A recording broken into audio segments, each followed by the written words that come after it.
تمہارے کپڑوں میں جوئیں پڑ گئی ہیں تو جوؤں کو اس کو ڈیلاؤز کرنے کے لیے ضروری ہے کپڑے اتار کے آگے گیس کے اندر تاکہ وہ جوئیں ختم ہو جائیں. پھر ان کے بال اتروا لیتے تھے. عورتوں کے بال بھی شیو کر لیے, مردوں کے بھی. ان بالوں سے قالین بنائے انہوں نے جو نازیوں نے اپنے دفتروں میں بچھائے, ہیومن ہیئر کے قالین. پھر ان کو لے جا کر ایک گیس چیمبر کے اندر کے سب مر گئے. پھر اب وہ بڑے بڑے پٹے جیسے چلتے ہیں مشینی بڑے بڑی فیکٹریز کے اندر, وہ پٹوں کے اوپر لاشیں چل رہی ہیں. پھر ان کا چورا ہو رہا ہے جیسے کہ کہیں جو ہے وہ گھاس کاٹا جا رہا ہو یا کوئی اور چارہ جو ہے وہ کاٹا جا رہا ہو. پھر کسی خاص قسم کے کیمیکلز کے اندر ان کو تحلیل کی کہ آخر میں کیا نکل رہا ہے. نہ کسی گوشت کا پتہ, نہ خون کا پتہ, نہ ہڈی کا پتہ, کسی شے کا پتہ نہیں. ایک بدبودار سیاہ رنگ کا مائع باہر نکل رہا ہے اور اسے وہ لے گئے اپنے کھیتوں میں اور اسے بنا لیا کھاد. یہ کام اس صدی ہولوکاسٹ, اس میں زیادہ سے زیادہ یہ کہتے ہیں کہ یہ مبالغہ ہے 60 لاکھ کا, 40 لاکھ. 40 لاکھ بھی تو کم نہیں, 40 لاکھ افراد کا اس طرح استاذن ربک لیبعثن علیہم الی یوم القیامہ. ان کا آخری وقت تو اب آنے والا ہے, وہ زیادہ دور نہیں ہے. لیکن اس سے پہلے جیسے شمع بجھنے سے پہلے بھڑکتی ہے, لہذا وہ ایک بھڑک ہے اس کی جو یہودیوں کی ہے, اسرائیل ہے, ان کی طاقت ہے, ان کی قوت ہے, عربوں پر وہ چھائے ہوئے ہیں.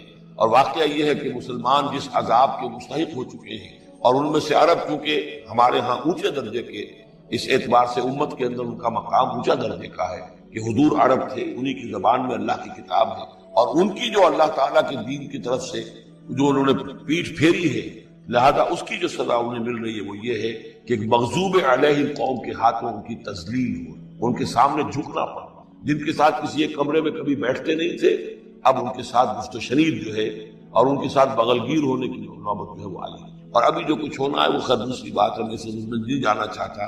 وہ آخری وقت بھی آئے گا, پھر جو ہے حضرت مسیح علیہ السلام نازل ہوں گے, اور وہی چونکہ ان کی طرف رسول تھے, رسول اللہ بنی اسرائیل, تو آخری وہ عذاب ہلاکت کہ جو باقی 6 قوموں کا تو آ چکا. حضرت نوح علیہ السلام, حضرت نوح کے سامنے بیٹا جو ہے وہ غرق ہوا کہ نہیں ہوا, حضرت ہود, حضرت صالح, ان سب کے سامنے جو ہے ان کی قومیں ہلاک ہوئی. تو اب حضرت مسیح کو اٹھا لیا گیا تھا, وہی آئیں گے اور انہی کے ہاتھوں یہ اپنے کیفر کردار کو پہنچیں گے اور ان کا ایک ایک بچہ ختم. لیکن اس سے پہلے ان کے ہاتھوں مسلمانوں پر اللہ کے عذاب کے بڑے کوڑے بنے. To add insult to injury, کہ ایک یہودی قوم کے ہاتھوں, مغضوب علیہم قوم کے ہاتھوں پٹائی ہوگی, اور جو ہو رہی ہے. لیکن یہ کہ ابھی شدید تر صورت میں اس کا شروع ہونے والا ہے معاملہ. کوئی دنوں کی بات ہے کہ مسجد اقصیٰ شہید کر دی جائے گی, اور پھر ایک طوفان جو ہے. یہودی چاہتے ہیں کہ اللہ کے نور کو اپنے منہ کی پھوکوں سے بجھا دیں. تاریخی اعتبار سے سب سے پہلے چلیے اس ماحول میں جب یہ آیات نازل ہوئی, اس وقت اگرچہ اسلام کی مخالفت میں 2 گروہ تھے جو سرگرم. ایک مشرکین عرب جن کے سر خیل تھے مشرکین مکہ, اور دوسرے یہودی. چنانچہ یہی بات ہے جو سورہ مائدہ میں فرمائی گئی, لَتَجِدَنَّ أَشَدَّ النَّاسِ عَدَاوَةً لِلَّذِينَ آمَنُوا الْيَهُودَ وَالَّذِينَ أَشْرَكُوا. تم پاؤ گے کہ اہل ایمان سے دشمنی میں شدید ترین تمام انسانوں میں یہودی ہیں اور مشرک ہیں. مکے کے مشرک یا جزیرہ نما عرب کے مشرک اس وقت جن کے سر خیل تھے, جن کے لیے قرآن مجید میں سورہ توبہ میں ائمہ کا لفظ آیا, فقاتلوا ائمۃ الکفر. ایک طرف وہ تھے جو شدید مخالف اور دوسری طرف یہودی, لیکن ان دونوں کی مخالفت کے انداز میں فرق تھا. یہ دو کرنا چاہتا ہوں میں آج اچھی طرح سمجھ لیں. پہلا فرق یہ تھا کہ مشرکین عرب سامنے سے وار کرتے تھے جمع مردی کے ساتھ, ان کے مقابلے میں ان کی مخالفت میں کمینگی نہیں تھی. وہ اپنے باطل معبودوں کے لیے بھی گردن کٹا رہے تھے. ابو جہل نے کہا تھا ذرا نیچے سے گردن کاٹنا تاکہ اونچی نظر آئے کہ سردار کی گردن ہے جب تم کسی چیز پر اس کو اوپر لٹکاؤ. 70 جانیں انہوں نے پیش کی ہیں بدر میں اپنے دین باطل کے لیے اور اپنے معبودان باطل کے لیے. اس کے برعکس یہودیوں کی مخالفت تھی کمینگی والی مخالفت. ان میں مقابلے کی ہمت نہیں تھی, جرأت نہیں تھی. لا یقاتلونکم جمیعا, سورہ حشر میں فرمایا یہ یہودی کبھی تم سے مسلمانوں جمع ہو کر جمعیت کی شکل میں ڈٹ کر میدان میں آ کر مقابلہ نہیں کر سکیں گے. الا فی قرى محصنۃ او من وراء جدر, بڑے مضبوط قلعہ بندیوں میں اپنے آپ کو محفوظ کر کے اور فصیلوں کے پیچھے سے, دیواروں کے پیچھے سے, عورتوں کی طریقے سے پتھراؤ کریں گے, اس کے سوا کچھ نہیں کر سکتے. تو پہلا فرق یہ تھا کہ مشرکین مکہ اور مشرکین عرب بالعموم مخالفت کر رہے تھے, لیکن ان کی مخالفت جمع مردوں والی مخالفت تھی, سامنے کے دشمن کی حیثیت سے کھلم کھلا اعلان جبکہ یہودیوں کی مخالفت میں کمینگی تھی، سازشی انداز تھا، خود لڑنے کی بجائے دوسروں کو ابھار کر لاتے تھے۔ اور دوسرا بڑا فرق کیا تھا؟ اس پہلے فرق کو تو نمایاں کیا اسی لفظ سے کہ گویا کہ اپنے منہ کی پھونکوں سے بجھانا چاہتے ہیں۔ ابو جہل بھی بجھانا چاہتا ہے اللہ کے نور کو، لیکن اپنے زور بازو کی بنیاد پر۔ اور یہ لوگ کردار کے اعتبار سے اتنے گر چکے ہیں کہ زور بازو کی بنیاد پر نہیں، منہ کی پھونکوں سے بجھانا چاہتے ہیں۔ بہترین تعبیر کی ہے اس کی مولانا ظفر علی خان نے کہ نور خدا ہے کفر کی حرکت میں خندزن، پھونکوں سے یہ چراغ بجھایا نہ جائے گا۔ دوسرا فرق یہ تھا کہ اگرچہ مشرکین میں بھی ایسے لوگ تھے جو پہچان چکے تھے کہ محمد اللہ کے رسول ہیں، سچے ہیں، صادق ہیں، لیکن وہ استثنائی معاملات تھے، وہ کافر۔ قرآن مجید میں بار بار ان کے کفر کے لیے توجیہ پیش کی گئی کہ ان کے پاس کوئی رسول آیا ہی نہیں، ان کے لیے رسالت اور نبوت بڑی ایک عجیب سی شے تھی، وہ چیزیں ان کے ذہن سے بالکل خارج ہو چکی۔ لیکن یہود کا معاملہ اس کے برعکس تھا، وہ 100% پہچانتے تھے محمد رسول اللہ صلی اللہ علیہ وسلم، بالخصوص ان کے علماء، یعرفونہ کما یعرفون ابناءہم، پہچانتے ہیں اسے جیسے کہ اپنے بیٹوں کو، علی وجہ البصیرۃ، وہ کسی مغالطے میں نہیں تھے، پوری ڈٹائی کے ساتھ پہچانتے ہوئے۔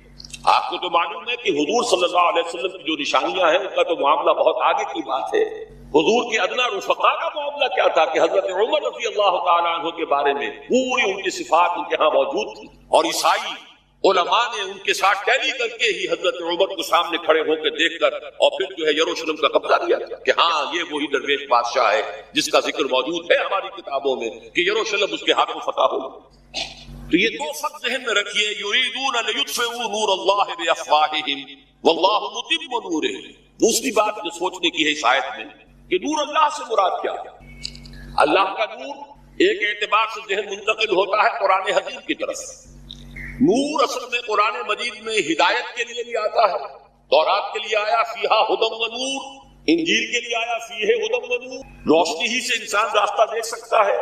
الہدیٰ قرآن حکیم، ہدایت کاملہ، اس کے لیے خاص طور پر لفظ آیا ہے۔ سورہ تغابن میں فرمایا فآمنوا باللہ ورسولہ والنور الذی انزلنا واللہ بما تعملون خبیر۔ ایک مفہوم تو یہ ممکن ہے قرآن مجید کے اس اصول کے تحت کہ القرآن یفسر بعضہ بعضا، ویسے یہ کہ اس کا عام مفہوم اسلام، ہدایت، جس معنی میں چاہے لے لے، لیکن میرا ذہن زیادہ اس چیز کو قبول کر رہا ہے وہ ایک ایسے شخص کی تعبیر ہے جو اگرچہ کوئی معروف عالم دین نہیں تھا، میں نہ عارف نہ مجدد نہ محدث نہ فقیہ، اقبال اپنے بارے میں صاف کہہ رہا ہے، میں نہ عارف نہ مجدد نہ محدث نہ فقیہ، لیکن واقعہ یہ ہے اور آپ کے علم میں ہوگا، میرا موقف یہ ہے اس دور میں قرآن مجید کا نور بصیرت اللہ تعالیٰ نے بڑے وافر پیمانے پر انہیں عطا کیا تھا۔ انہوں نے تعبیر کیا ہے اس نور کو نور توحید، چنانچہ یہ اتمام کا لفظ اس کے ساتھ واللہ متم نورہ، جواب شکوہ کے شعر میں کہ وقت فرصت ہے کہاں، کام ابھی باقی ہے، نور توحید کا اتمام ابھی باقی، واللہ متم نورہ ویأبی اللہ الا یتم نورہ۔ یہ بھی نوٹ کر لیجئے، عربی زبان میں شدید تاکید کرنی ہو تو اس میں فاعل کی شکل میں لایا جاتا ہے، واللہ یتم نورہ بھی ہو سکتا تھا، نہیں واللہ متم نورہ کر کے رہے، اور پھر اس کو منفی اسلوب میں بھی بیان کر دیا تاکہ کوئی شک و شبہ نہ رہے، مثبت بھی آ گیا واللہ متم نورہ، اور منفی وَيَأْبَى اللَّهُ إِلَّا يُتِمَّ نُورَهُ، اللہ کو ہرگز منظور نہیں ہے مگر یہ کہ وہ اپنے نور کا اتمام فرمائے۔ وقت فرصت ہے کہاں، کام ابھی باقی ہے، نور توحید کا اتمام ابھی باقی۔ میں چونکہ یہاں اسی تعبیر کو اختیار کر رہا ہوں، اس کے اعتبار سے ایک سوال پیدا ہوتا ہے، کیا نور توحید کسی بھی اعتبار سے نامکمل تھا، ناقص تھا، جس کے اتمام اور تکمیل کی ضرورت تھی؟ اگر میں اس سوال کا جواب ہاں میں دوں تو آپ سب چونک جائیں گے، لیکن میری وضاحت سن لیجیے۔ جہاں تک عقیدے کا نور ہے، عقیدے کی توحید ہے، اور انفرادی سطح پر اپنے عمل کی توحید ہے، توحید کے دو حصے سمجھ لیجیے، ایک توحید ہے عقیدے کی توحید، اللہ کو ایک ماننا، ایک جاننا، اس کی صفات میں، اس کی ذات میں کسی کو اس کا ساتھی، ہمسر، برابر، ہم اللہ، کفر، ضد نہ سمجھنا۔ ایک عمل کی توحید ہے کہ ایک ہی اللہ کے مطیع فرمان ہو جانا، ہما تن، ہما وقت، ہما وجود، مخلصین لہ الدین، یہ عمل توحید۔ تو عقیدے کی توحید اور انفرادی سطح پر عمل کی توحید ہر دور میں مکمل رہی، حضرت آدم کی بھی مکمل تھی، حضرت نوح کی بھی مکمل تھی، تمام انبیاء کرام کی مکمل تھی، نہ ان کی عقیدے کی توحید میں کوئی کسر ہو سکتی تھی، نہ انفرادی سطح پر عمل کی توحید۔ لیکن ایک توحید ہے اجتماعی سطح پر عمل کی توحید، پورے نظام زندگی کا اللہ کے حکم کے تابع ہو جائے، یہ ابھی مکمل ہونا تھا، اس کی تکمیل ہونی تھی۔ افراد موحد تھے اپنی زندگیوں میں بھی، اپنے عقیدے میں۔ نظام جیسا آج آپ غور کیجئے، بڑے بڑے فندے خواہ موحد موجود ہیں ہمارے ہاں، فندے خواہ سمجھتے ہیں اپنے آپ کو کہ معلوم ہوتا ہے شرک ہمارے قریب بھی نہیں آ سکتا۔ اجتماعی سطح پر ہم سب مشرک ہیں، پوری قوم مشرک ہے، مشرکانہ نظام ہے۔ جب تک وَيَكُونَ الدِّينُ كُلُّهُ لِلَّهِ نہیں ہوتا، یہ نظام مشرکانہ قانون اللہ کا نہیں ہے۔ آپ کی عدالتوں میں اللہ کے حکم کی کوئی حیثیت نہیں، آپ کی منڈیوں میں اور بازاروں میں اللہ کا حکم نہیں چلتا۔ معلوم یہ ہوا کہ ایک ہے اجتماعی توحید۔ کچھ مواقع ضرور آئے ہیں تاریخ انسانی میں جبکہ اجتماعی توحید بھی ہوئی، حکومت قائم ہوئی حضرت داؤد کی اور حضرت سلیمان کی، وہ اجتماعی توحید کی۔ لیکن ایک بات نوٹ کر لیجئے گا، یہ میرا اصل میں کل کی تقریر کا موضوع ہے، یہ کام تاریخ انسانی میں صرف ایک مرتبہ ہوا ہے کہ ایک فرد واحد اپنی دعوت کا آغاز کرے اور تمام مراحل سے گزار کر اپنی اس دعوت اور تحریک کو اور توحید کامل تک معاشرے کو پہنچا دے۔ یہ اس سے پہلے کبھی نہیں ہوا۔ حضرت داؤد کو تو راہ چلتے حکومت مل گئی تھی، جنگ تو ہو رہی تھی حضرت طالوت اور جالوت کی، وہ تو ایک گڈریا اپنا گوپیا لے کر آ گیا ہے وقت پر اتفاقاً، اور اس گوپیے کی جو پتھر تھا وہ جالوت کے آنکھوں کے اس کی زرہ میں جو سوراخ تھا اس میں سے ہو کر اس کے بھیجے میں گزر گیا، مارا گیا، حکومت مل گئی۔ کیا حضرت داؤد ایک گاڑی کی حیثیت سے سامنے آئے تھے؟ کیا انہوں نے اپنی کوئی جماعت بنائی تھی؟ کیا ان مراحل سے گزرے تھے؟ قطعاً صرف ایک مرتبہ ہوا ہے تاریخ انسانی میں، اور وہ محمد رسول اللہ صلی اللہ علیہ وسلم۔ فرد واحد سے بات شروع کر کے یہ جو آتا ہے خطبات جمعہ میں آپ سنتے وحد اللہ، توحید باب تفصیل سے، اور اپنی توحید کو خالص کرو اور خالص کرو اور خالص کرو اور خالص کرو، شرک سے اسے ہر اعتبار سے پاک، تو پوری زندگی کا لائف لانگ ایفرٹ ہے۔ آخری امتحان توحید کا جو لیا ہے ابراہیم کا، ابراہیم کے رب نے، دیکھیں اس بوڑھے کے دل میں کہیں اپنے بیٹے کی، اکلوتے بیٹے کی محبت تو ہم سے زیادہ نہیں ہو گئی۔ کیسے کیسے امتحانات سے گزر چکا وہ بوڑھا، کیسے کیسے امتحانات، لیکن آخری امتحان دعائیں مانگ مانگ کر بیٹا لیا تھا۔ فلما بلغ معه السعی، اور جب اب ذرا ہاتھ بٹانے کے قابل ہوا، کہیں اس کی محبت ہماری محبت سے زائد تو نہیں ہوگی۔ انی ارا فی المنام انی اذبحک فانظر ماذا تری، اسی لیے جو آتا ہے قرآن مجید میں بار بار حضرت ابراہیم کے لیے آخری سند کے الفاظ آتے ہیں وما کان من المشرکین، شرک کے ہر قاعدے سے پاک۔ تو یہ توحید عملی اجتماعی سطح پر ہونی باقی تھی۔ اس کا تعلق ہے اگلی آیت سے، یہ کب ہوگی؟ هو الذی ارسل رسولہ بالہدی ودین الحق لیظہرہ علی الدین کلہ ولو کرہ المشرکون۔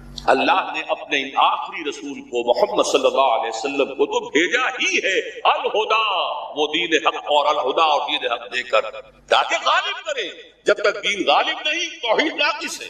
عقیدے کی توحید ہو سکتا ہے کہ ہو، انفرادی سطح پر بھی ہو سکتا ہے، ایک آدمی جہاں جہاں بھی اللہ کا حکم مان سکتا ہو مان رہا ہو، لیکن آخر وہ کسی قوم کا فرد ہے، کسی ریاست کا شہری ہے، کسی خاندان کا فرد، چہار طرف سے جکڑا ہوا ہے رشتوں میں اور تعلقات میں۔ اس کی زندگی کے کتنے گوشے ہیں کہ جن کو ابھی وہ مشرکانہ نظام اپنی گرفت میں لیے ہوئے۔ یہ در حقیقت اسی وقت ہوگا جبکہ اللہ کا دین غالب ہو جائے۔ هو الذی ارسل رسولہ بالہدی ودین الحق لیظہرہ علی الدین کلہ ولو کرہ المشرکون۔ مشرک تو کبھی پسند نہیں کرے گا۔ یہاں ذرا شرک کو سمجھ لیجئے، یہ شرک صرف عقیدے کا نہیں۔ آج کا سب سے بڑا شرک کیا ہے؟ اللہ کا اللہ کو دو، ریاست کا ریاست کو دو۔ یہ سیکولر نظام ہے، یہاں پر جو ہے حاکمیت عوام چلے گی، یہاں مسجدوں میں اللہ کا حکم نافذ کرو۔ یہ سب سے بڑا شرک ہے، کبھی گوارا نہیں کریں گے۔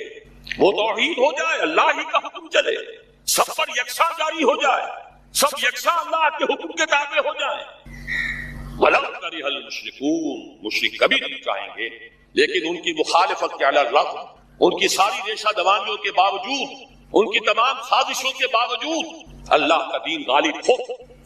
اب ذرا تاریخی اعتبار سے جائزہ لیجئے، ابھی ہم تھے اس ماحول میں جبکہ ابھی یہ آیات نازل ہو. پہلی بات تو یہ سمجھ میں آ گئی کہ محمد الرسول اللہ صلی اللہ علیہ وسلم کا مقصد بعثت ہے غلبہ دین. یہ نوٹ کرنے کی بات ہے، کسی اور رسول کے لیے اللہ نے قرآن مجید میں یہ الفاظ استعمال نہیں کیے. شاہد سب تھے، مبشر سب تھے، نذیر سب تھے، داعی سب تھے، مبلغ سب تھے، معلم سب تھے، مربی سب تھے، مزکی سب تھے. لیکن یہ کہ هو الذی ارسل رسولہ بالہدی ودین الحق لیظہرہ علی الدین کلہ، صرف محمد کے لیے آئے الفاظ صلی اللہ علیہ وسلم اور 3 مرتبہ ہے. اب اس کے ساتھ اس کو صغرا کبرا کہتے ہیں لاجک میں پریمیسز، اس کے ساتھ جوڑیے دوسری بات جو قرآن میں 5 مرتبہ آئی، اگرچہ وہ آئی ہے ذرا مختلف الفاظ. کہیں فرمایا وما ارسلناک الا رحمۃ للعالمین، ہم نے نہیں بھیجا ہے محمد صلی اللہ علیہ وسلم آپ کو مگر تمام جہان والوں کے لیے رحمت بنا کر. آپ کی بعثت جغرافیائی، نسلی، قومی، علاقائی حدود سے ماوراء اعلیٰ تر. قرآن میں بقیہ سارے رسولوں کی بات آتی ہے تو کہتے ہیں یا قوم یا قوم یا قوم. نوح نے کہا یا قوم اعبد اللہ، ہود نے کہا یا قوم اعبد اللہ، صالح نے کہا یا قوم اعبد اللہ ما لکم من الہ غیرہ. اور قرآن کہتا ہے یا ایھا الناس یا ایھا الناس اعبدوا ربکم الذی خلقکم والذین من قبلکم لعلکم تتقون. لیکن صریح ترین جو لفظ آیا ہے وما ارسلناک الا کافۃ للناس بشیرا ونذیرا، ہم نے نہیں بھیجا ہے محمد صلی اللہ علیہ وسلم آپ کو مگر پوری نوع انسانی کے لیے بشیر و نذیر بنا کر. صلصال کالفخار، انسان کو پیدا کیا ایک چیز سے، مٹی تھی پہلے سے موجود اور گارا بھی سنا ہوا تھا اور اس میں پانی بھی ملا ہوا تھا. 3 تھی وہ، تراب 3 اور 3 لازب اور پھر کل صلصال کالفخار. اب یہ تمام الفاظ آئے. خلق الجان من مارج من نار، جنوں کو پیدا کیا ہے نار، آگ کی لپٹ سے، آگ کی کا شعلہ جو ہے اس کی ہوا سے، اس سے پیدا کیا. خلق کسی شے سے کسی شے کا بنانا اور اس میں ٹائم ایلیمنٹ آئے گا. وہ جو میں نے ابھی مثال دی تھی گٹھلی ہے آم کی، وہ پورا درخت بننے میں وقت لے گی. وہ جو ہے افرأیتم ما تمنون، وہ جو منی کی بوند ٹپکا دی جاتی ہے، وہ پورا بچہ بننے میں 9 مہینے لے گی. بغیر 9 مہینے کے وہ بچہ جو ہے وجود میں نہیں آئے گا. ٹائم ایلیمنٹ ہے اس میں. خلق میں ٹائم ایلیمنٹ ہے، امر میں کوئی وقت نہیں ہے. اسی کے حوالے سے یہ بات سمجھ میں آ جائے گی ارواح کے لیے بھی کوئی وقت نہیں ہے. جس طریقے سے ملائکہ کے ایک جگہ سے دوسری جگہ جانے میں چاہے وہ کتنا فاصلہ ہو، عرش بری سے لے کر، اور جو ملائکہ مقربین ہیں اور وہ اس فرش تک آ رہے ہیں، انہیں وقت نہیں لگتا. اس میں ٹائم ایلیمنٹ ہے ہی نہیں، ٹائم ختم سرے سے اس کا ہے ہی نہیں کوئی ایفیشنٹ. وہ تو اس میں فرق سمجھیے. عالم امر خیر محض ہے، لہذا ارواح انسانیہ بھی خیر محض ہیں، اس میں شر کا کوئی پہلو نہیں. شر ہمارے اندر آیا ہے ہمارے حیوانی وجود سے، اس کے تقاضے وہ بھی فی الاصل شر نہیں ہے. اللہ نے ہمارے اندر یہ تقاضے رکھے ہیں، ضروری ہیں.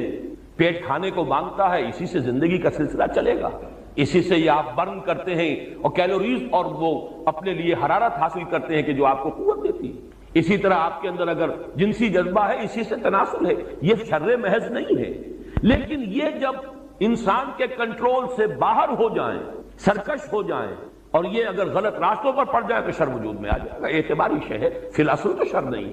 لیکن یہ کہ ہمارے اندر بھی اگر کوئی شر ہے تو وہ ہمارے اس جو ہماری وجود کا کمتر حصہ ہے، لوور لیول ہے، وہاں سے آ رہا ہے. ورنہ روح انسانی شر سے پاک. عالم امر اس میں خیر محض ہے، فرشتوں میں کوئی شر نہیں. عالم خلق میں شر ہے اور وہ شر اس کی محدودیت ہے، اس کی وجہ سے وہ شر کے پہلو پیدا ہوئے.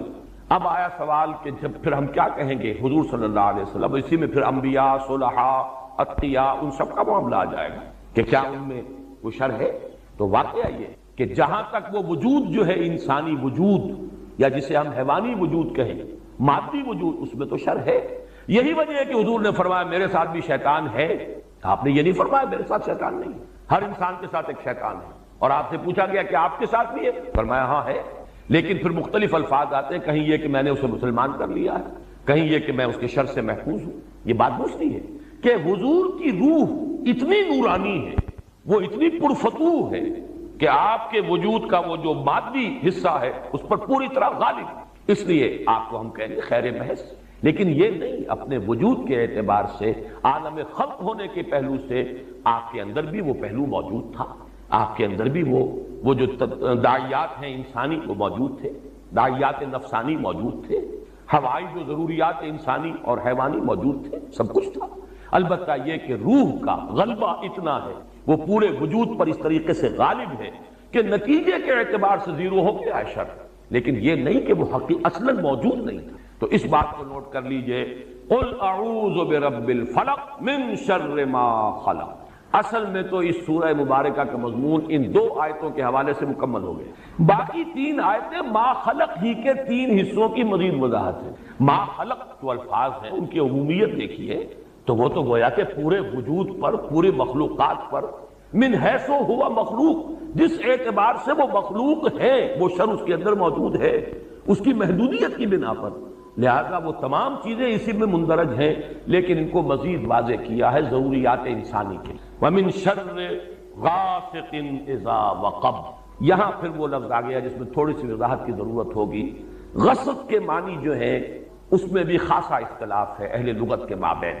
غسق تاریکی کو بھی کہتے ہیں، اور مراد اکثر نے لیا ہے رات جبکہ وہ چھا جائے، رات جبکہ وہ تاریک ہو جائے۔ یہ معنی بھی لیے گئے کہ اس کا اصل مفہوم ہے ٹھنڈا ہو جانا، رات جبکہ ٹھنڈی ہو جائے، یہ بھی گویا کہ رات کے گہرے ہو جانے کا یہ ایک انداز ہے۔ ایک مفہوم یہ بھی ہے کسی شے کے غسق ہونے کا مطلب کیا ہے؟ اصل الغسق الامتلاء، کسی شے کا بھر جانا، رات بھر گئی، گویا کہ رات جو ہے گہری ہو گئی، تو بھر جانا بھی اس کا مفہوم ہے۔ اس اعتبار سے، اور وقب کا لفظ بھی ایک ہی مرتبہ آیا قرآن مجید میں، غسق کا تو پھر بھی آیا ہے دوسری جگہ پر، لیکن یہ ہے کہ وقب کا لفظ صرف ایک مرتبہ آیا۔ اس کے مفہوم میں بھی بڑا اختلاف ہے۔ کسی شے کا غائب ہو جانا، کسی شے کا کسی سوراخ میں اتر جانا، یہ دونوں مفہوم اس کے اندر موجود ہیں۔ تو ان دونوں کو جب جمع کیا تو لوگوں نے سمجھا جب سورج جو ہے غروب ہو گیا، گویا کہ وہ کہیں نیچے اتر گیا، رات تاریک ہو گئی، اور چونکہ رات کے تاریک ہونے سے بہت سے شر جو ہیں ان کا دائرہ پھیل جاتا ہے، چوریاں ہوں گی، ڈکیتیاں ہوں گی، اس رات ہی کے اندر انسان کے جو شہوات کا کی جو بھی بے راہ روی ہے اس کا بھی جو زور شور ہوگا اسی رات میں ہوگا۔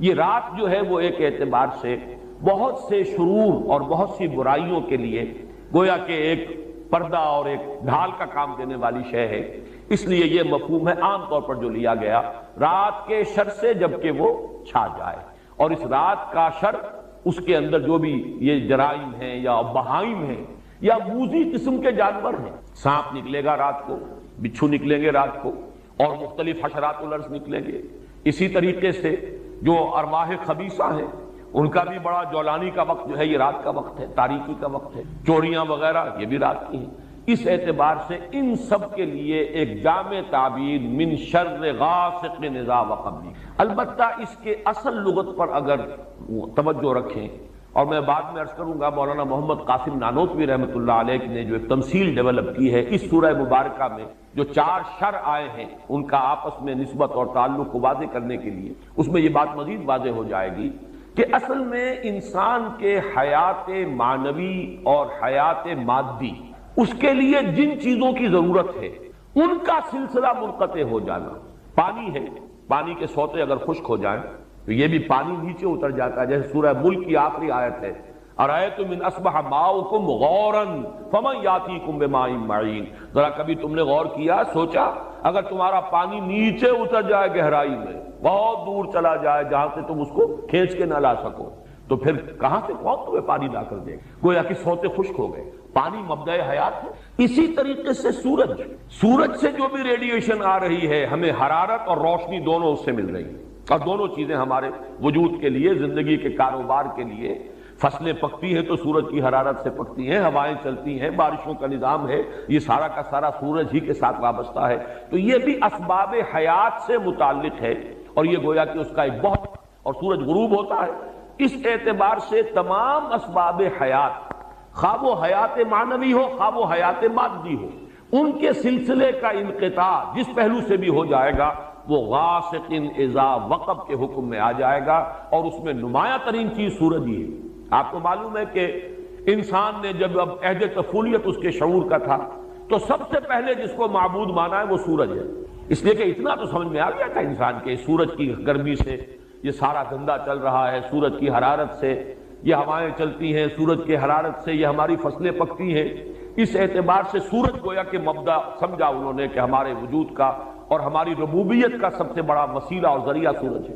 اسی لیے تمام دیوتاؤں میں سورج دیوتا، چاہے وہ مصر کے دیوتاؤں کی فہرست ہو اور چاہے وہ ہندوستان کی، آپ کو معلوم ہوگا کہ سورج جو ہے اور سورج کی پرستش یہ سب سے زیادہ رہی ہے۔ اس کا غروب ہو جانا گویا کہ اسباب حیات کا کوئی بھی حصہ، کوئی بھی سلسلہ، حیات معنوی اور حیات مادی دونوں کا، اگر اس کا سلسلہ منقطع ہو جائے تو لفظ کے عموم میں وہ سب آ جائیں گے۔ وَمِن شَرِّ غَاسِقٍ إِذَا وَقَبَ، اگرچہ اس کی نمایاں ترین صورت جو ہے وہ سورج، لہذا اس کا غروب ہو جانا، اور اس کے ہمیں معلوم ہے کہ یہ انسان کا عام تجربہ ہے کہ جرائم اور خرابیاں اور برائیاں اور یہ موذی جانور اور وحوش اور حشرات الارض یہ سب کے سب رات کے وقت نکلتے ہیں، اس لیے عام طور پر ذہن اس پر مرتکز ہوا، لیکن لفظ کا عموم میں پھر عرض کر رہا ہوں کہ تمام اسباب حیات، چاہے وہ حیات معنوی ہو اور چاہے مادی، ان میں سے کسی کے سلسلے کے منقطع ہونے پر اس لفظ کا اطلاق ہو جائے گا۔